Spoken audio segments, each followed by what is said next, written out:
Hello Iris. Hello Salomé, comment tu vas? Ça va super bien, surtout en cette semaine où on va parler d'une de nos séries préférées. Welcome les girls et les boys pour Fleabag. Pour celles et ceux qui ne nous connaissent pas, on est Populaire Club et on parle des femmes les plus populaires au monde.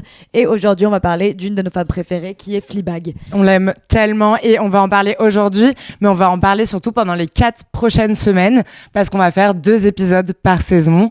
On aura potentiellement des guests et voilà, n'hésitez pas à vous abonner à la chaîne ou si vous êtes sur Spotify ou sur Apple Music, à la plateforme. Voilà, welcome! Welcome!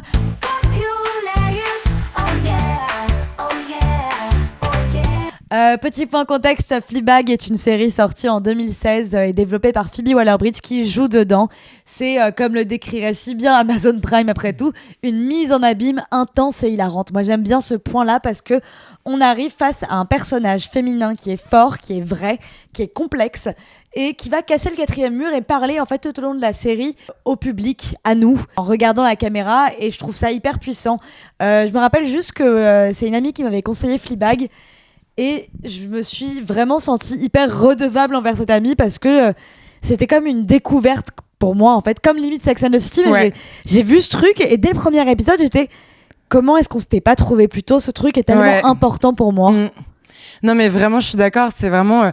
Et qu'est-ce qui se passe après Fleabag? Enfin, une fois que t'as terminé Fleabag, tu te dis, ok, j'ai littéralement terminé une des meilleures séries du siècle. Et pour le coup, Sex and the City, ça va parce qu'il y a les films, il y a les reboots et tout machin. Mais Fleabag, tu te sens vraiment désemparée. Enfin, Ouais, grave. et parce que c'est une série qui est tellement unique dans la manière dont le personnage est écrit. Elle dit les choses de manière ultra crue. Je pense que des équivalents, pour moi, c'est Girls. Ça m'a fait un effet un peu comme ça, un peu d'anti-héros. Récemment, Margot a des problèmes d'argent sur Apple TV. Nouvelle série. Voilà, on en parle sur notre Instagram, mais clairement, c'est... même forme de récit. Et après, les bouquins de Lena Dunham. Pour celles qui sont en vidéo, on a Fame Sick derrière. J'espère que c'est dans le cadre. J'espère vraiment que c'est dans le cadre. C'est vraiment potentiellement pas dans le cadre. mais non, ma rencontre avec Fleabag est exceptionnelle. Et figure-toi que je l'avais pas vue depuis 5 ans. Je l'ai pas revue, cette série. J'avais besoin de temps. Et donc là, en regardant les 3 premiers épisodes pour préparer cet épisode, je me suis... éclatée. Je me suis dit, mais qu'est-ce qu'elle est grotesque, qu'est-ce qu'elle est dérangeante. Et ah oui, non, il y a une série française qui s'appelle Iris, comme moi, qui est un peu du même esprit. Et ce que j'aime, c'est que la description de Iris ressemble bien à Fleabag. C'est, elle dit tout haut ce que les autres ne pensent pas. Qu'est-ce que t'en penses de ça? Est-ce que tu peux nous parler en 2 mots de Fleabag?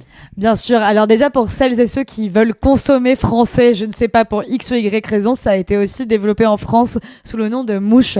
Ça a été interprété par Camille Cotin et il y a aussi Benjamin Laverne, un cast super qu'on adore. Fleabag, du coup traduction littérale Mouche, c'est un personnage dont en fait on connaît pas le prénom. Ouais, c'est vrai. On va la récupérer à un moment de sa vie, c'est une tranche de vie, au moment où elle a perdu dramatiquement sa meilleure amie, Boo, avec qui elle a ouvert un café à Londres. C'est quelqu'un d'assez cynique, assez sarcastique, qui a une famille un peu dysfonctionnelle, on en parlera après, qui est assez libéré sur la parole, sur la sexualité, sur sa relation, sur les relations humaines, qui les déconstruit. En fait, elle rend assez évidente toutes les relations humaines et on se rend compte comment est-ce qu'on peut être dans des automatismes tout au long de notre vie un peu. Je trouve ça assez marrant. Dès le premier épisode, dès les premières minutes, elle va ouvrir à un plan cul, on va dire ça comme ça, qui sonne chez elle et elle va parler à la caméra et anticiper tous ses gestes et rendre déjà ses premières scènes absolument hilarante. Ouais. On va se rendre compte qu'en fait c'est quelqu'un d'assez seul et assez déprimé, et donc moi la première question que j'ai envie de te poser, c'est ce 4e mur, nous, est-ce que c'est sa tête, est-ce que c'est nous, et est-ce que c'est quelque chose où elle crée une connexion avec nous, ou c'est un personnage en fait qui prend la fuite en nous parlant? Je dirais que déjà c'est très surprenant. C'est briser le 4e mur comme ça. Je trouve que ça se voit beaucoup au théâtre, ça se voit un peu dans les livres, mais dans les films c'est quand même assez rare. Woody Allen en est l'expert. Woody Allen, moi, ce que j'aime le plus chez Woody Allen, c'est ça, et c'est la première fois qu'une femme le fait, et je trouve parce que Woody Allen le fait face à sa relation aux femmes qui est tellement sexiste en fait, désolée, même si j'aime beaucoup Woody Allen sur beaucoup de points, là voir une femme le faire, je trouve ça tellement... Je pense qu'on n'a pas besoin de s'excuser pour Woody Allen. Oui. Elle nous permet en fait de lire dans son esprit de manière ultra sarcastique. En fait, elle nous apporte... Enfin, en fait, sans le quatrième mur dans Fleabag, on prendrait ce personnage pour quelqu'un d'hyper détestable. Et quand elle le brise, elle nous permet de rentrer dans son intimité, mais surtout d'être complice. En fait, elle nous rend complice de toute sa folie.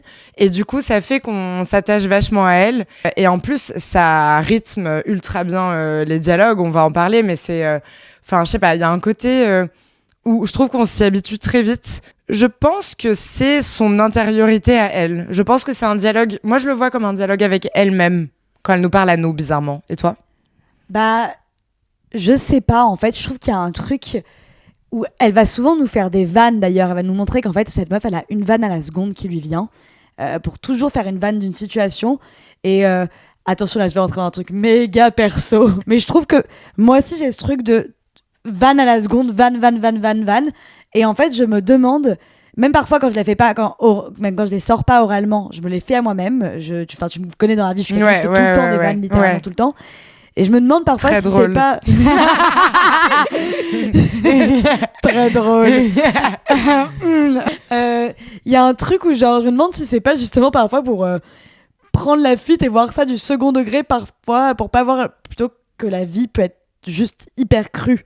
En fait. Mais oui, mais alors tu sais quoi, hier, en fait moi j'ai commencé une nouvelle thérapie là, et ma psy elle me rentre grave dedans, et je lui parle énormément de ces petites voix intérieures, parce que c'est un peu ces petites voix intérieures, et en fait je trouve que en fait à la fois ça lui donne un air ultra décomplexé, qui a vachement de distance, mais en fait c'est un truc de contrôle fric.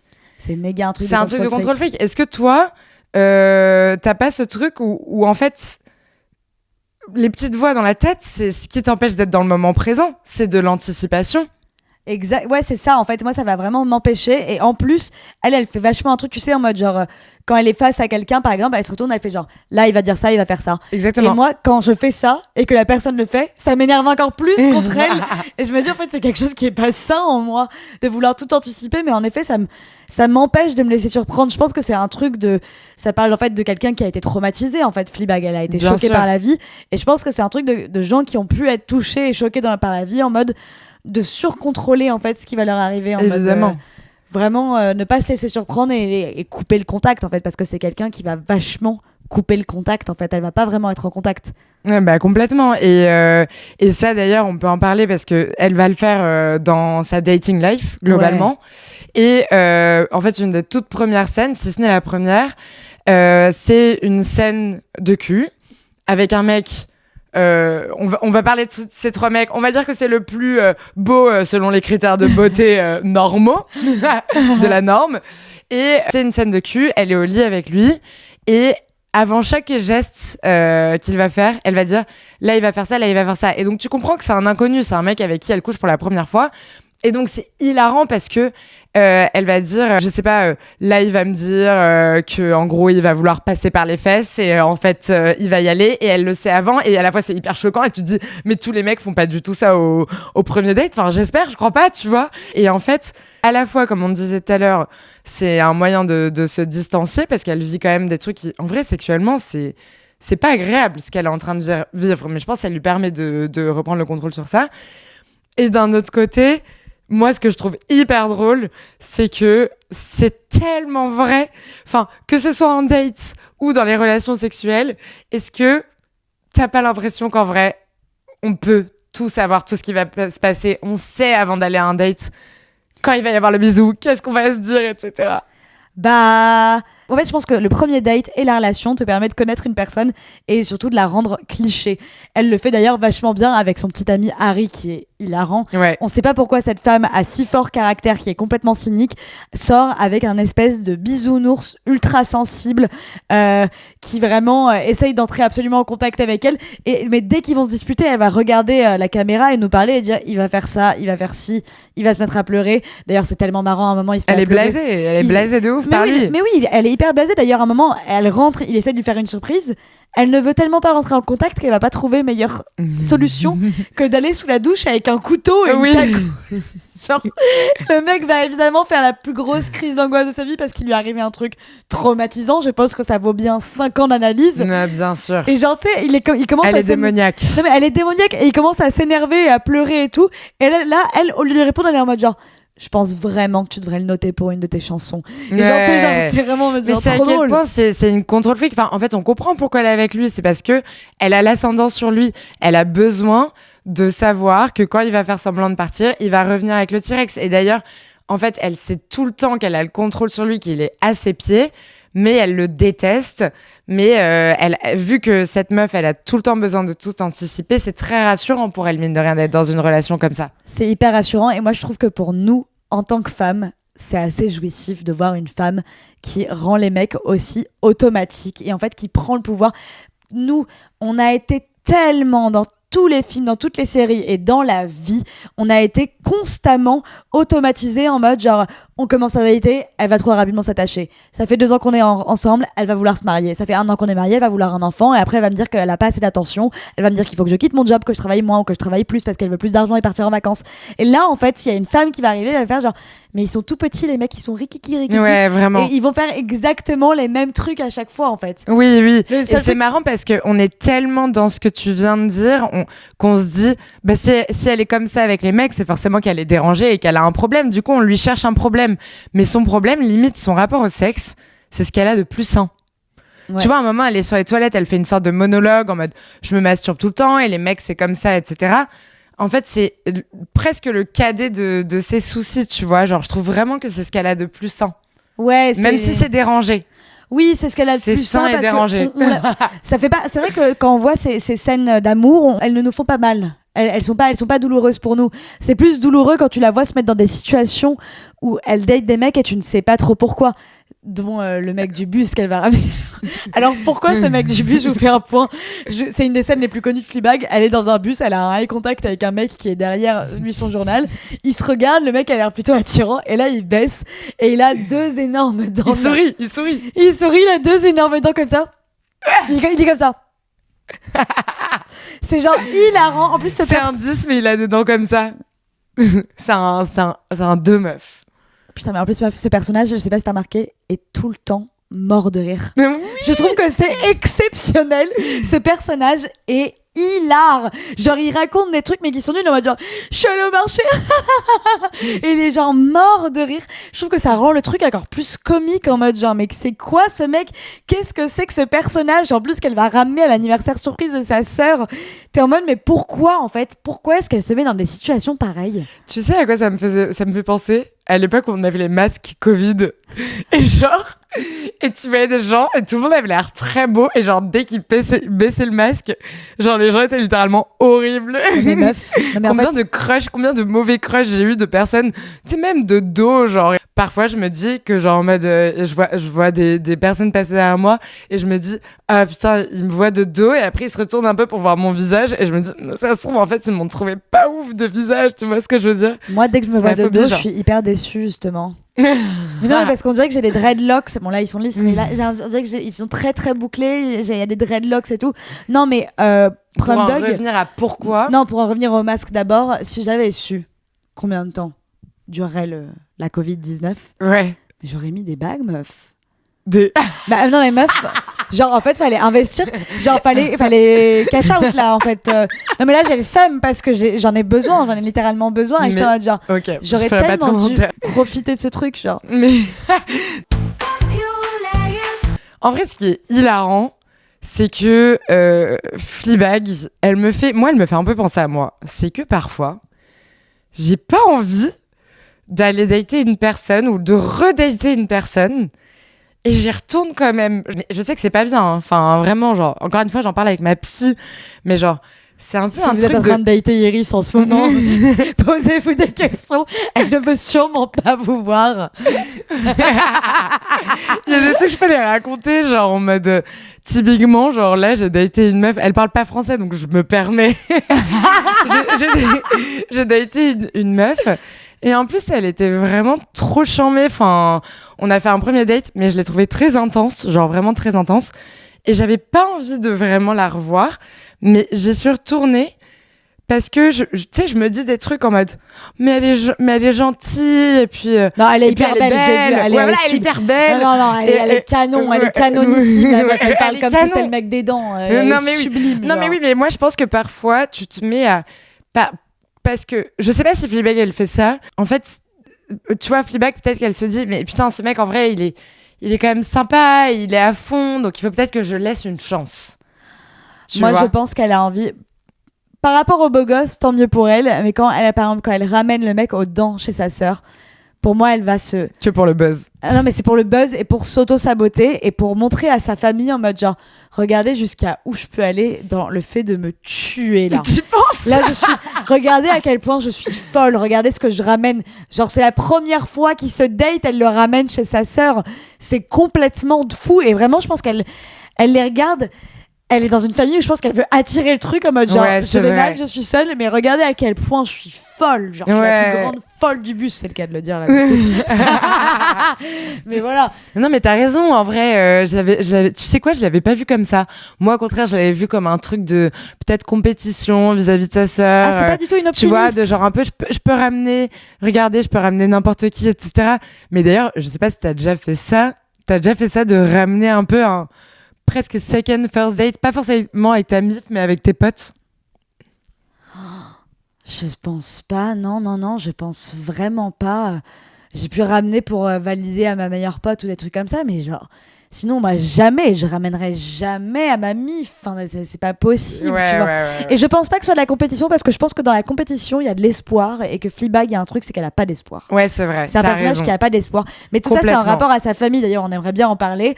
Je pense que c'est plus important qu'on en parle dans la deuxième partie de saison, mais la semaine prochaine. En vrai, on va vous faire un peu un contexte. Fleabag, elle a une famille assez dysfonctionnelle. Elle a grandi sans mère. Elle est avec une sœur qui est, je dirais, limite encore plus cynique qu'elle, complètement blasée de la vie. Elle la décrit très bien dès le premier épisode en mode ma sœur est une contrôle fric complètement anorexique. Elle est clean, elle est très belle, elle est assez jolie. Et le père s'est remarié avec leur marraine, qui était la meilleure pote de la mère, donc déjà complètement, qui est jouée par Olivia Colman, qui est absolument hilarante, qui est une très méchante personne dans la série. Qui est exceptionnel, genre plus passif-agressif, tu meurs, c'est vraiment genre la belle-mère dans Cendrillon, mais avec encore moins de pouvoir. Après, on en parlera, mais je comprends qu'elle a un peu le seum contre Fleabag. Enfin, Fleabag, c'est une galère. Je comprends c'est une énorme je comprends qu'ils aient tous le seum les uns contre les autres. Enfin, c'est une énorme galère. En plus, il y a ce truc qui est trop marrant, c'est qu'elle raconte que genre le père, du coup, il est pas si présent, mais il envoie les sœurs de manière limite hebdomadaire à des espèces de conférences pour les femmes contre le cancer du sein, parce que la mère est morte du cancer du sein, des cures de silence, des trucs comme ça, on va le voir plus tard dans la série. Et il y a ce truc d'ailleurs, c'est dès le premier épisode, elles sont à une espèce de conférence de féminisme. Il les a inscrites à ça parce que c'est sa manière à lui d'être présent.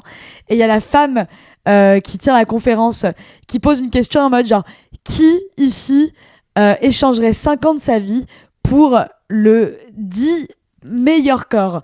Et là, c'est les deux seules personnes de la conférence qui genre lèvent la main direct. Je trouve ça hyper drôle, ça montre à quel point elles sont cyniques, elles sont pas optimistes, c'est pas des meufs qui sont c'est le contraire du développement personnel, de malade. En fait, ce que j'aime trop aussi, c'est que ça montre à quel point elles se haïssent parce que c'est des sœurs et qu'entre sœurs il y a de la jalousie. Elles se bagarrent que sur des trucs de fringues à la con. D'ailleurs, Fleabag, elle arrive genre en mode à la conférence, elle a un pull à elle, du coup elle enlève pas son manteau, elle a chaud. Combien de fois ça m'est arrivé avec ma sœur, on s'appelle en FaceTime et genre je capte et genre je me déshabille comme ça et tout. Mais en effet, elles sont complètement sur la même longueur d'onde, elles sont complètement cyniques, elles sont complètement jetées. Et c'est une bête de relation, elle va tellement bien évoluer dans la série. Et c'est trop bien. Et du coup, à cette conférence que j'ai adorée, enfin, elles sont vraiment en mode on est des mauvaises féministes en fait. Enfin, c'est ça. Et Fleabag, c'est ça. C'est ultra féministe, mais c'est sur le bad féminisme. Genre, il y a un essai qui est sorti récemment. Dua Lipa, elle a interviewé l'autrice qui s'appelle Roxane Gay. J'ai pas lu, mais j'ai vu l'interview. Et c'est ça, il y a pas une forme parfaite de féminisme. Il y a des femmes comme Fleabag, qui c'est tellement dur d'être une femme qu'elles envoient tout valser et qu'elles font n'importe quoi, qu'elles sont sexuellement complètement folles ou complètement inhibées comme sa sœur, mais elles en ont envie, etc. Et genre, en vrai, c'est trop bien. Je trouve ça trop intéressant. Et d'ailleurs, moi, j'avais une petite question à te poser. Toi, t'échangerais quoi contre 5 ans de ta vie? Putain. Toi, t'échangerais quoi contre 5 ans de ta vie? Déjà, je pense 5 que... ans de notre vie, c'est quand même un cinquième de notre vie. Hein. Ou alors, attends, question. On jump là à 31 ans? 31 ans? Enfin, qu'est-ce qui se passe en fait? Est-ce qu'on peut les prendre plus tard? Est-ce que je peux les prendre à 70, 75 ans? Ah, moi, je pensais que c'était plutôt en mode genre, tu meurs 5 ans plus tôt, désolé. Ah, ok. Bon, ok. Oh là là, bah plein de trucs alors. Moi, Vas-y, alors, attends. j'adorerais... Désolée, hein, pas politiquement correct, mais c'est ce que je suis une pétasse. J'adorerais pouvoir bouffer tout ce que je veux sans aucune calorie. 0 calorie, Ah tout. ouais? Tout. Chocolat, bonbons, surtout les chocolats, les bonbons.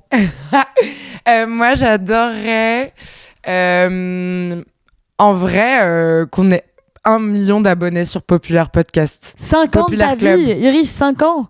Je t'adore. 1 million, meuf, on ferait plein d'oseilles. 100 000 d'argent. abonnés, 1 an de ma vie. Waouh. Putain, t'es facile en affaires, hein. Ah ouais, ok. 5 ans de ma vie et le fantasme de quand j'étais petite. Le fantasme de quand j'étais petite, c'est, ok, picture it. Mon père est le PDG du bon marché. Je vis au-dessus et je vais m'habiller tous les jours en m'habillant dans les rayons et J'avais je rends exactement le même rêve. J'avais exactement le même rêve. Une porte secrète dans l'appartement qui mène genre en mode aux Galeries Lafayette. Et j'étais en mode genre, ce serait dingue. Ce et serait trop je le bien. rêvais pour de vrai. Non, je pourrais aussi. Mais alors là, je vais dire un truc vraiment deep et triste, je pense. Mais je troquerais 5 ans de ma vie. Ah, on est passé dans le troc là. Oui, je troquerais. Non, c'est quoi la phrase? Non, troquer, c'est très bien. Ok, je troquerais 5 ans de ma vie pour pouvoir faire un enfant avec une femme et qu'il ait nos deux identités. C'est bien. Ouais, genre C'est franchement, parce que Toi, t'es quelqu'un c'est de le bien. seul truc qui me rend triste dans le fait de faire des enfants avec une femme. Non pas parce que je trouve ça triste, mais parce que très égoïstement, quand j'aime une personne, j'aime la regarder et me dire, je veux que notre enfant soit genre la moitié de cette personne et la moitié de moi. Et je trouve ça très triste Ouais, que c'est ça trop puisse bien. pas arriver dans les couples lesbiennes et homosexuels. Putain, C'est mais quoi, alors, je troquerais 10 ans de ma est vie pour ça. archi deep, elle est en mode avancée de la science, égalité et tout. Moi, je suis en mode genre les bonbons et genre le bon marché, genre vraiment, tu vois les deux types de personnes. En mode, c'est trop joli. Moi, je suis vraiment la grosse snob, genre Regina George. Vraiment, c'est genre l'horreur. Non, en vrai, je pourrais troquer 5 ans de ma vie pour avoir tout le dressing de Carrie Bradshaw. Je te le dis. Ouais, moi aussi. Mais vraiment large. Parce qu'en fait, je serais tellement heureuse. Enfin, genre, tous les jours, j'aurais un truc génial à mettre et je suis sûre que ce serait bien et genre, et j'aurais plein de pompes. Non, ça me rendrait hyper heureuse, ouais. Ouais, je pense que ce serait bien. Pour celles et ceux qui aiment Fleabag, laissez-nous un petit commentaire. On espère que vous êtes ravis, qu'on passe un petit mois dessus. C'est un peu comme on a fait avec Sex and the City. Pour celles qui découvrent le podcast, maintenant, on a sorti une 20aine d'épisodes sur Sex and the City. Et sinon, on continuera de faire des nouvelles séries ponctuellement. Et on est là aussi sur les réseaux. On vous adore. Et notez la date du 27 juin parce qu'on organise un événement exceptionnel dans un endroit exceptionnel. Voilà. À la semaine prochaine. À la semaine prochaine. Bisous. Love. Bye.